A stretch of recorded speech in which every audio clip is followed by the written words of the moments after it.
Olá, bem-vindo ao Mais 365, um caminho diário com a Bíblia em que a história da salvação ilumina a nossa vida.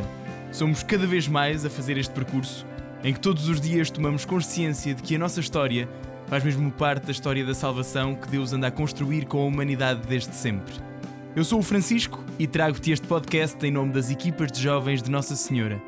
Seguimos do Gênesis ao Apocalipse com a tradução da Difusora Bíblica, aprendendo a erguer o nosso olhar para o alto, sempre acompanhados por Nossa Senhora. Hoje é o dia 20, estamos no período dos patriarcas e vamos ouvir Gênesis 38, Jó 29 e 30, Provérbios 3, 28 a 32. Gênesis 38. Naquele tempo, Judá apartou-se dos seus irmãos e encaminhou-se para junto de um dos habitantes de Adulam, chamado Irá. Judá viu ali a filha de um cananeu, de nome Shua, tomou-a por mulher e uniu-se com ela. Ela concebeu e deu à luz um filho que ele chamou Er. Voltou a conceber e teve um filho que chamou Onan. Concebeu de novo e deu à luz um filho que chamou Shelá. Judá estava em Quezib quando ela deu à luz Shelá.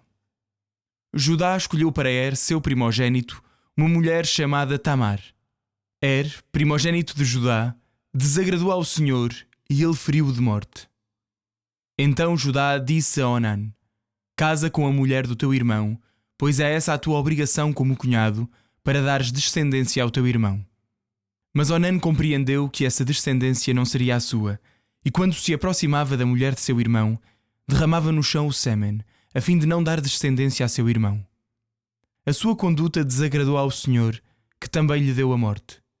E Judá disse a Tamar, sua nora: conserva-te viúva na casa de teu pai, até que meu filho Shelá cresça.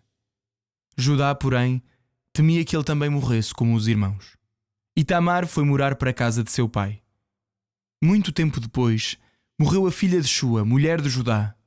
Passado o luto, foi Judá a Timná com o seu amigo Irá de Adulam, a fim de vigiar a tosquia das ovelhas.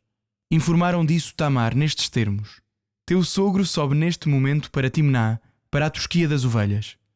Então ela tirou as vestes de viúva, cobriu-se com um véu e sentou-se à entrada de Anaim, no caminho de Timná, porque via que Shelá já tinha crescido e ela não lhe fora dada por mulher.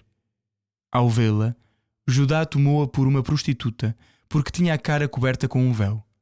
Aproximou-se dela e disse-lhe: deixa-me ir contigo, pois ignorava que ela fosse a sua nora.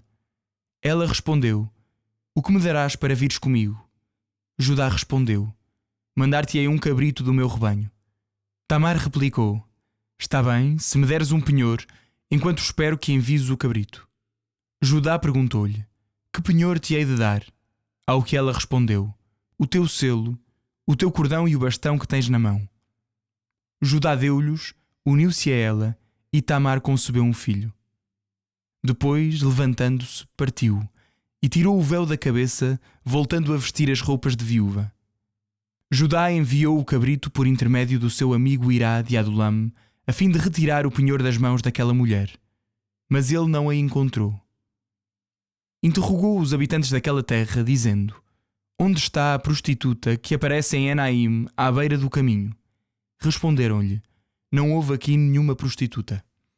Voltou então para junto de Judá e disse-lhe: não a encontrei, e além disso os habitantes daquela terra disseram que ali nunca houve prostituta alguma. Judá disse: que ela fique com o que tem, para que não tenhamos de nos envergonhar. Eu que lhe enviei o cabrito, e tu que não a pudeste encontrar.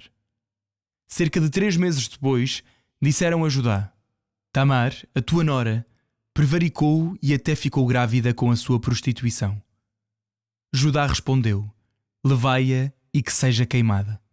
Quando a levaram, ela mandou dizer ao sogro: na verdade, estou grávida do homem a quem estas coisas pertencem. E continuou: verifica, peço-te, a quem pertence este selo, este cordão e este bastão. Judá reconheceu-os e disse: ela é mais justa do que eu, pois é verdade que não lhe dei o meu filho Shelá. Contudo, a partir de então, não voltou a conhecê-la. E quando chegou a ocasião de dar à luz, Tamar trazia 2 gêmeos no seio. Durante o parto, um deles estendeu a mão e a parteira pegou nela, atando-lhe um fio escarlate para indicar que era o primogênito. Mas ele retirou a mão e nasceu seu irmão. Então a parteira disse: Que passagem abriste para ti? E chamaram-lhe Pérez. Em seguida nasceu o irmão. Numa das mãos trazia o fio escarlate e chamaram-lhe Zera. Jó 29. Jó continuou a sua exposição e disse: Quem me dera voltar a ser como antes, nos dias em que Deus me protegia. Quando a sua luz brilhava sobre a minha cabeça e o seu resplendor me guiava nas trevas.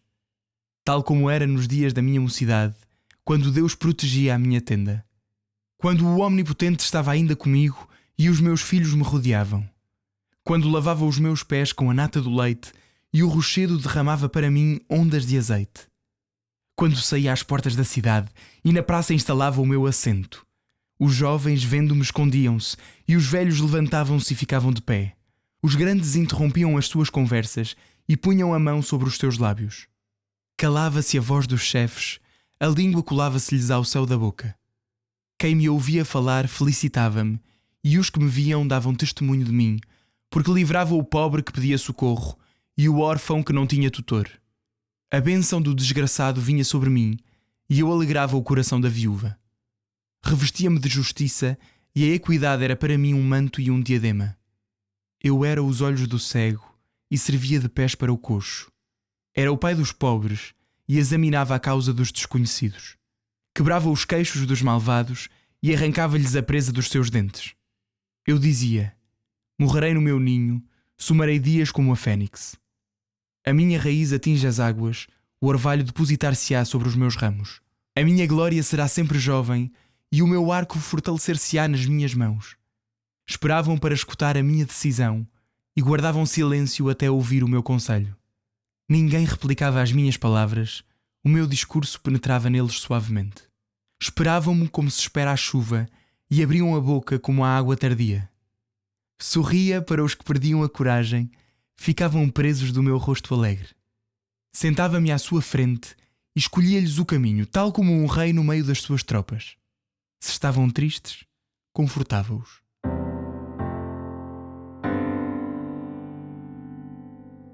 Jó 30. Agora riem-se de mim os mais jovens do que eu, aqueles cujos pais eu desdenharia contar entre os cães do meu rebanho. Que me interessa a força dos seus braços? Desapareceu completamente o seu vigor. Esgotados pela miséria e pela fome, roem as raízes do deserto, à noite na terra árida e desolada. Colhem as malvas entre os arbustos, e a raiz das giestas é o seu alimento. Expulsos da sociedade dos homens, gritavam atrás deles como se fossem ladrões. Moravam em barrancos escarpados, em cavernas de terras e rochedos, rosnando entre os matagais e amontoando-se sob os pinheiros. Filhos de gente infame, de gente sem nome, foram expulsos do país. Agora sou o tema das suas canções, o objeto dos seus escárnios. Afastam-se de mim com horror e até se atrevem a cuspir-me no rosto, porque Deus abriu a sua aljava e alvejou-me, e todos perderam o respeito diante de mim. À minha direita levanta-se o populacho, que desorienta os meus passos e prepara o caminho para me perder. Destroem os meus caminhos para me arruinar, armam-me ciladas e ninguém me presta ajuda contra eles. Penetram por uma grande brecha e irrompem por entre os escombros. O terror invade-me. A minha prosperidade foi varrida como o vento, e qual nuvem passou a minha felicidade. Agora a minha alma perde a força, os dias da aflição apoderam-se de mim. De noite, a dor trespassa-me os ossos e os males que me roem não têm descanso. Com violência agarra a minha roupa, aperta-me como a gola da minha túnica. Atirou comigo para a lama e fiquei semelhante ao pó e à cinza. Chamo por ti e tu não me respondes. Insisto e não fazes caso. Tornas-te cruel comigo, persegues-me com toda a força da tua mão. Levantas-me ao alto e fazes-me cavalgar como o vento, e depois arrastas-me na tempestade. Bem sei que me levas à morte, ao lugar onde se reúnem todos os mortais. Mas poderá quem vai cair não estender a mão, e aquele que perece não pedir socorro? Não chorei com os oprimidos?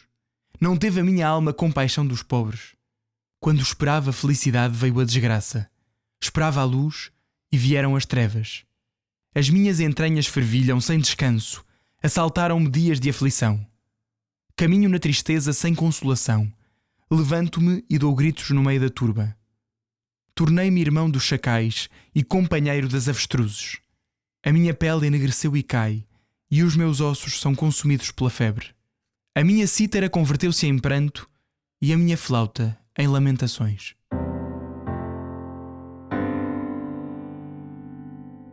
Provérbios 3, 28 a 32. Não digas ao teu próximo: vai e volta depois, amanhã te darei, quando o puderes logo atender. Não maquines o mal contra teu próximo, quando ele deposita confiança em ti. Não litigues contra ninguém sem motivo, quando não te fez mal algum. Não invejes o homem violento, nem adotes o seu procedimento. Porque o Senhor abomina o homem perverso, mas reserva para os retos a sua intimidade.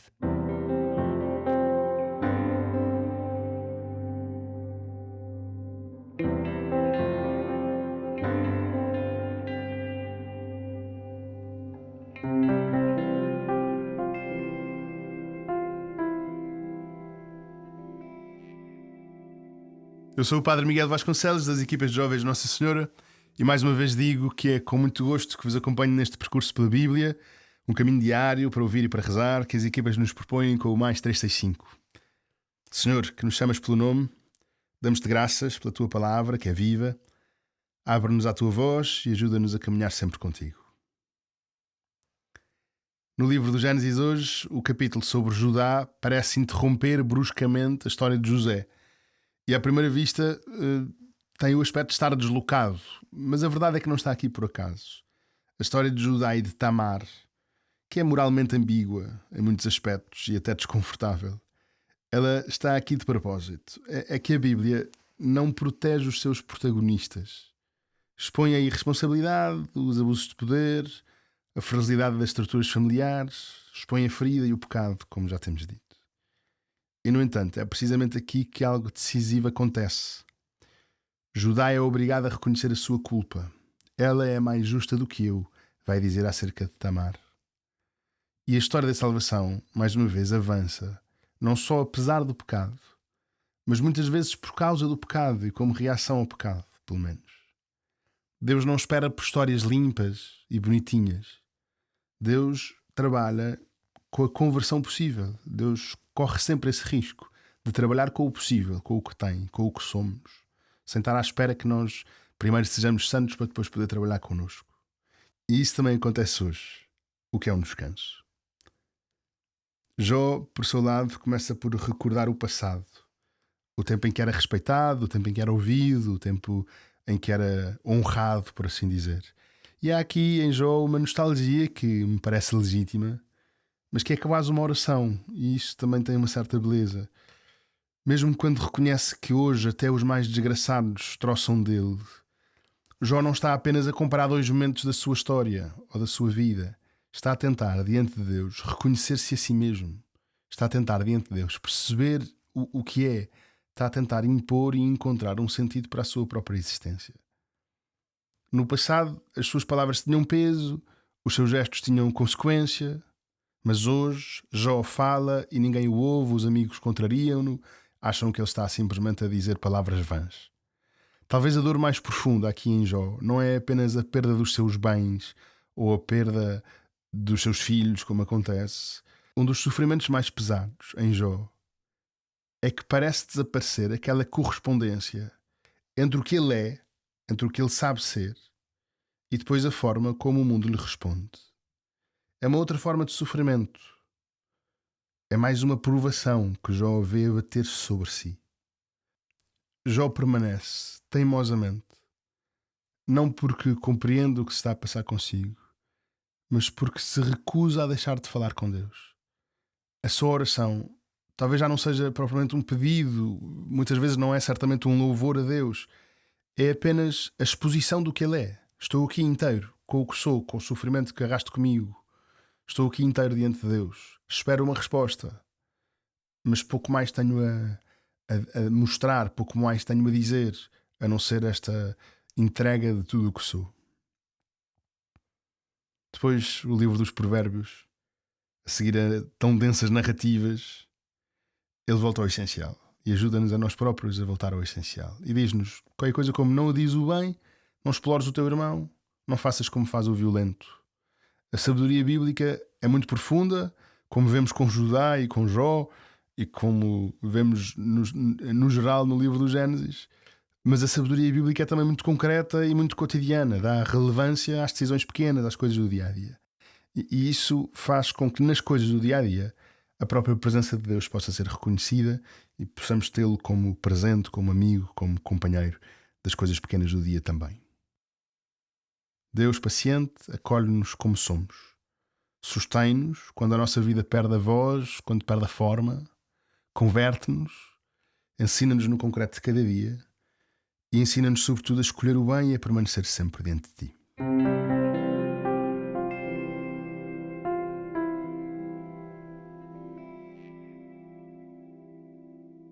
A minha alma glorifica o Senhor e o meu espírito se alegra em Deus, meu Salvador.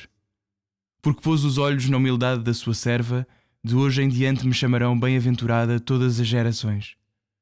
O Todo-Poderoso fez em mim maravilhas, santo é o seu nome. A sua misericórdia se estende de geração em geração sobre aqueles que o temem. Manifestou o poder do seu braço e dispersou os soberbos. Derrubou os poderosos dos seus tronos e exaltou os humildes. Aos famintos encheu de bens e aos ricos despediu de mãos vazias.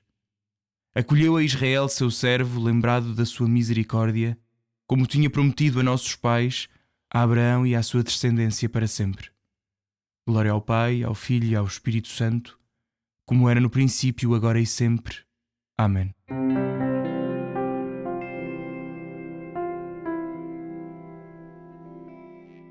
Dia 20, número redondo. Estamos há 20 dias a ler a Bíblia. Até amanhã, um abraço em Cristo.